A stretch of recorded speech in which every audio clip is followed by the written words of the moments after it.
Muy buenas tardes a todas y todos. Nos encontramos otro lunes en este espacio que nos comparte la vida y la libertad y al que hemos llamado Libre Voz, columna producida por los integrantes del taller de comunicación del MX2 en Bower, un proyecto impulsado desde la Secretaría de Extensión de la Facultad de Ciencias de la Comunicación.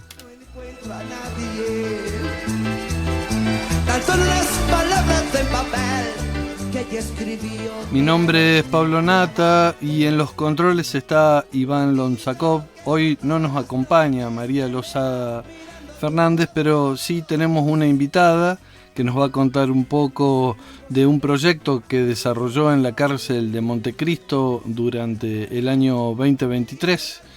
Trinidad Belavía, ¿cómo estás? Hola Pablo, muy buenas tardes. Buenas tardes a los oyentes. Encantada de estar aquí y poder compartir esta experiencia. Bueno, Trinidad el año pasado trabajó como parte del equipo que dicta talleres en espacios de encierro en la cárcel de Montecristo y queríamos que nos comparta un poco cómo fue esa experiencia, qué actividades realizaron, qué diferencias hay entre la cárcel de Montecristo y los penales, puntualmente los módulos de Bower. Bueno, yo siempre cuento que a mis alumnos sobre la experiencia, porque al principio pensé que podía ser una vivencia o experiencia profesional y terminó siendo un cambio personal. Fui llena de miedos, prejuicios, estereotipos, ¿no? Y me encontré con un cambio no solo, como decía, profesional, sino personal, porque me identificaba fuera de esos sitios y de ese contexto, y al poder conocer la realidad, las vivencias de cada una de las personas privadas de su libertad, pude entender y empatizar con cada una de sus problemáticas. Y lo más importante, y creo que es lo que siempre le cuento a los alumnos, es poder hacer como un nexo, una conexión, ¿no? Antes veía los presos por un lado y la sociedad por el otro, y ese trabajo, esos encuentros que hicimos, 12 encuentros que fueron en total, me ayudó a poder no solo divulgar y abrir la experiencia a la universidad, sino además poder yo misma ver que son parte de la sociedad y no fuera de ella, como yo lo creía antes de poder abordar, ¿no? Un poco las actividades de extensión tienen esa característica, un encuentro entre personas que vienen de distintos lugares, provienen de distintas experiencias. ¿Y cuáles fueron las actividades que fueron desarrollando en Montecristo para que vos pudieras atravesar, vivir este cambio de tu mirada? Bueno, los encuentros en realidad nosotros entramos al Colegio Manuel Belgrano, se llama Colegio Manuel Belgrano, de Colonia Abierta número 4, Montecristo, y nuestros encuentros fueron enfocados a pensar en ellos como una inserción laboral, pero también terminaron siendo una inserción social, porque surgieron de allí muchísimas problemáticas, ¿no? Nuestro objetivo fue brindar talleres educativos, ¿no? Donde ellos piensen cómo van a hacer de cara al salir a la libertad, ¿no? Una de las cosas que pudimos identificar es que ese paso que ellos hacen, que no lo hacen todas las personas privadas de libertad, sino aquellos, como decía el director Maximiliano, nos contaba que esa inserción, digamos, gradual que hacen, es para que ellos encuentren la libertad desde una manera más gradual y una libertad con responsabilidad, y no se encuentren con un choque cuando salgan, ¿no? Con un enfrentamiento duro con esa realidad. ¿Y yo qué hago ahora? Y desde esa perspectiva o esa observación que nosotros hicimos, ¿no? Nos animamos a brindarles clases, no más que clases, fueron encuentros compartidos donde podíamos orientarlos hacia la confección de su currículum, de su hoja de vida, ¿no? Y también desde otra perspectiva pudimos imaginar de cómo ellos pudieran pararse o enfrentarse, más allá de su currículum, por supuesto, y la confección, que es algo que es una herramienta que brindamos, sino cómo podían pararse para enfrentar a esa persona que les iba a hacer una entrevista. Y también otros decidieron empezar a hacer microemprendimientos, y eso nos pareció sumamente relevante, porque precisamente Montecristo tiene una de las características que tiene es que ellos, digamos, allí faenan animales y los preparan para hacer, digamos, oficios, panificación, arreglo de coches, ¿no? Y toda una serie de oficios que ahí mismo hacen porque es un estilo de granja, ¿no, Pablo? Sí, bueno, ahí tienen algunas características diferentes a los talleres que se dictan en otros espacios. Puntualmente ese grupo era un grupo mixto. Al ser una colonia abierta tiene algunas características propias. El grupo de trabajo era mixto, estaban mezclados hombres y mujeres y también tenían disponibilidad de tecnología, podían usar con algunas restricciones celulares, ¿verdad? Bueno, una de las cosas que nos llamó la atención con el compañero Pablo es el tema del uso de los celulares, de los móviles, ¿no? Y es algo que lo hablamos, ¿no?, en algunas ponencias, lo dialogamos, lo pensamos, lo reflexionamos y lo consultamos también con el director, ¿no? Y esa es una libertad que se le da como un voto de confianza que se le da a las personas, según el director, por haber tenido un puntaje, ¿no?, digamos, de 9 para arriba, con el cual llegan a Colonia Abierta. Entonces es una especie de premio, ¿no?, que se le da. Por supuesto que algunos de los presos manifestaban que esa libertad que se les daba siempre era controlada, ¿no? Tenía ciertos controles, ¿no? Porque pues manifestaban que se le revisaba el teléfono.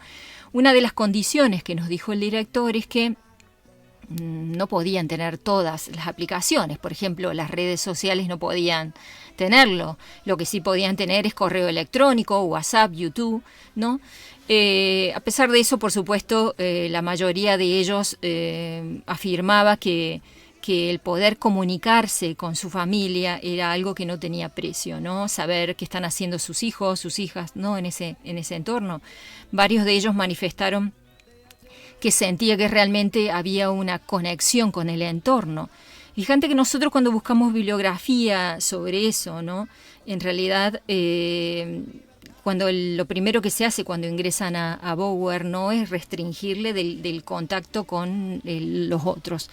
Y una de esas restricciones tiene que ver con el tema del uso de los celulares, ¿no? Y eso trae problemas aparejados, ¿no?, en las personas privadas de libertad. Una de esas cuestiones, y lo manifiestan mucho en sus cartas, ¿no?, es que esperan el día ansioso de las visitas, ¿no? Y y hacen cola para llamar por teléfono, esas cabinas que hay en las cárceles, ¿no? Entonces, pero eso no significa, digamos, no significa poco para nosotros, porque eso tiene que ver con una cuestión natural del ser humano de estar en contacto con el otro, con sus seres queridos, de qué es lo que pasa del otro lado, ¿no? Si está bien, si está mal, ¿no? Y ese aislamiento que muchas veces sienten los que están realmente en Bower, ¿no?, que no tienen ese contacto, produce serios, digamos, problemas, digamos, emocionales, mentales, ¿no?, que no les permite o les impide, ¿no?, poder manifestarse con naturalidad, ¿no? De hecho, el hombre sabemos que es un ser gregario, ¿no? Entonces es difícil poder permanecer sin estar en contacto. Sí, incluso los desvinculan de sus contextos y claro, eso no favorece el proceso, el tratamiento que se supone que tienen que atravesar según la ley de ejecución penal, la 24660. Vamos a seguir charlando un rato más con Trinidad Belavía, pero ahora vamos a escuchar un tema, Hola, de Ulises Bueno y Cristian Castro. Hola. ¿Cómo estás? Hace tiempo que tú y yo dejamos de hablar. Mírame, qué hermosa estás. Me sorprende verte de nuevo en este lugar. Y cuéntame, ¿cómo has estado? Intenté buscarte de nuevo todos estos años, pero fallé y te hice a un lado. Comprendí que todo había terminado. Dime la verdad, cariño mío, si crees que el destino otra vez nos unirá. Una vez más, dime la verdad, cariño mío, si tu cuerpo junto al mío otra vez se amarán. Una vez más.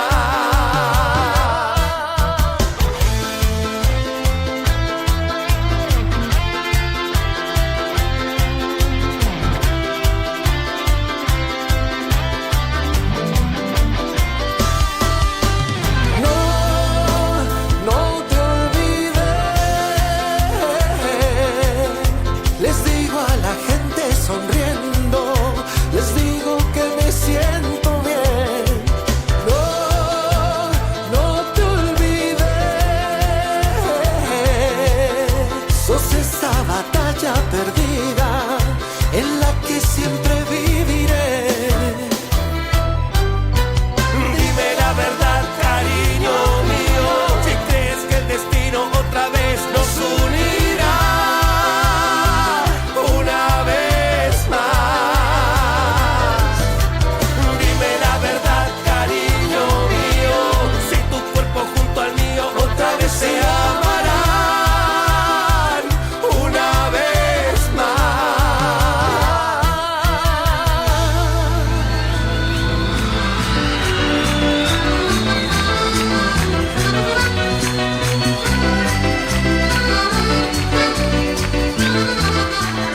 Y seguimos aquí con ustedes en La Vida y la Libertad por Radio La Ranchada, con esta participación que nos invitaron a hacer y a la que hemos llamado Libre Voz, un segmento ideado por los integrantes del taller de comunicación del MX2 en Bower.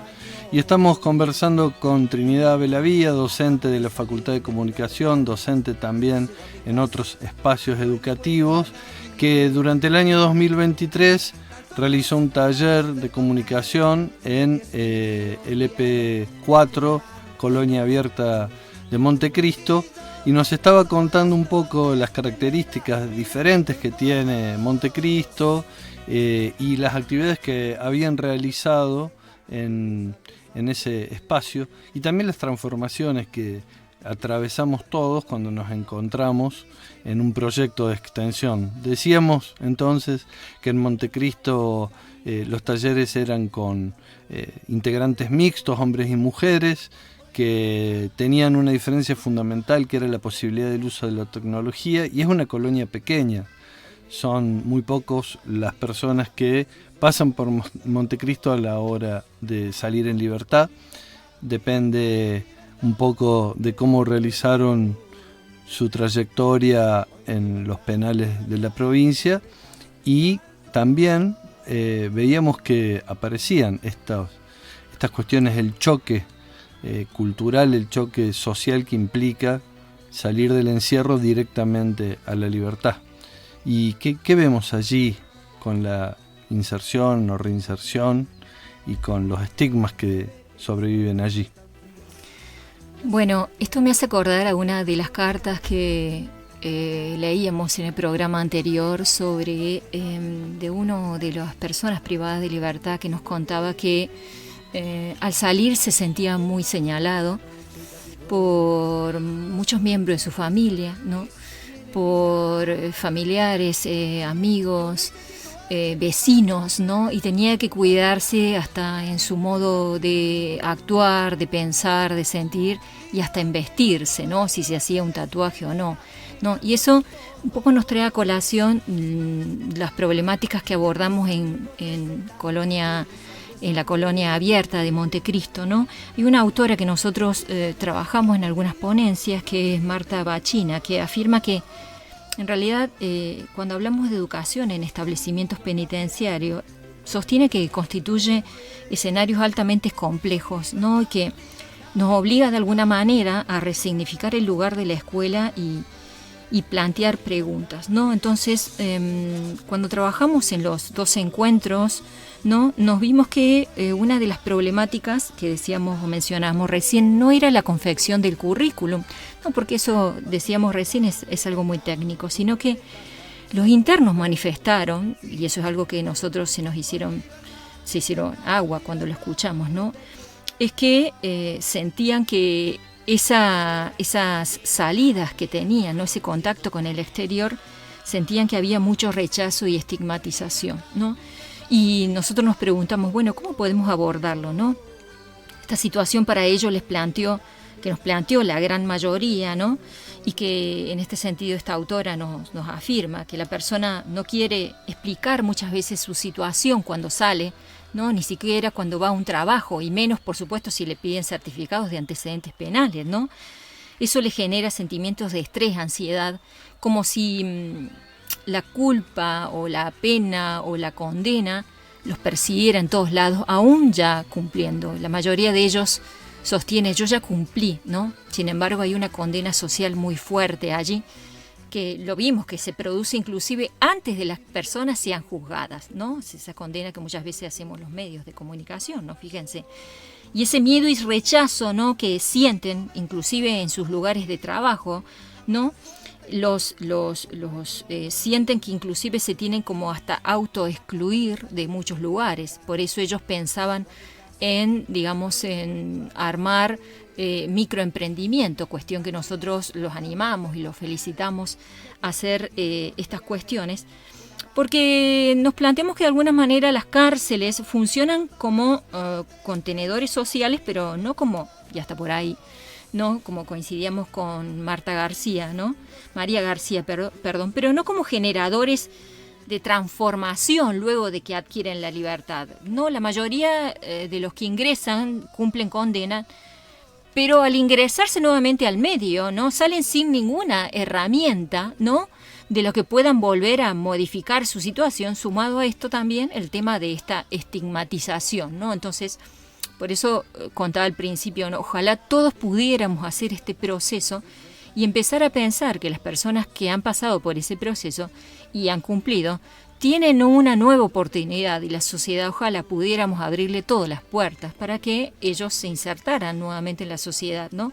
En un contexto económico tan difícil en el cual las personas tienen muchas dificultades en conseguir trabajo, montar microemprendimientos, lograr parar la olla, este proceso de estigmatización, de marca, de condena sobre la condena hace mucho más difícil poder volver al ruedo, poder volver a conseguir un trabajo, construir una vida digna, insertarse en la familia, etcétera. También contabas que en los talleres había como que saltaba muy claramente a la vista esta cuestión de la desconexión que tienen los presos en Bower al no poder usar la tecnología, básicamente computadoras, teléfonos, en un mundo tan tecnológico, en un mundo en el cual los trámites, desde sacar el boleto educativo hasta el documento, o cualquier cosa, está atravesado por el uso de plataformas y dispositivos. Ahí ustedes trabajaron con Mi Argentina, con el CIDI, trabajaron con esas tecnologías, esos aprendizajes. Trabajamos con varias herramientas que pensamos que podían ser útiles para para que pudieran, digamos, cómo llenar, por ejemplo, un formulario para presentar microemprendimientos, ¿no? Es decir, no pensamos en la manera que ellos salgan a repartir currículum, sino empezamos a interpelarlos reflexivamente sobre en qué yo puedo ser bueno o qué soy capaz de hacer cuando salga de aquí, ¿no? Y después cómo transformar eso en algo realmente concreto. Entonces pensamos en que en varias herramientas que pueden utilizar, por ejemplo el CD, ¿no? O cómo cargar un currículum a LinkedIn, por ejemplo, a pesar de que era considerada una red social, entonces no lo subieron, pero sí les enseñamos cómo cargarlo, ¿no? Son todas herramientas que ellos le iban de alguna manera a brindar, ¿no? O a dar una luz de esperanza, ¿no? O apertura, para empezar a pensar, ¿no? Qué es lo que iban a hacer de cara a su libertad, ¿no? Siempre desde un punto de vista consciente, reflexivo, pero lleno de libertad, ¿no? Y también, digamos, conscientes de las limitaciones que podían ser, limitaciones que hablamos recién, del estigma del otro lado, ¿no? Y de cómo ellos pudieran afrontar y no quedarse suspendido en el estigma y poder seguir o atravesar esa problemática y poder seguir, digamos, en la búsqueda a pesar de todas las limitaciones o todos los obstáculos que pudieran encontrarse, ¿no? Nosotros creemos y somos conscientes de que eso realmente es posible. No solo lo abordamos, sino lo creemos, ¿no? Como para ir cerrando esta conversación, te quería preguntar qué importancia le veías a la educación en contextos de encierro, si puede ofrecer oportunidades, si puede aportar algo positivo a la persona privada de libertad, ya sea que esté cumpliendo su condena o que esté de salida. Bueno, nosotros nos encontramos con problemáticas allí.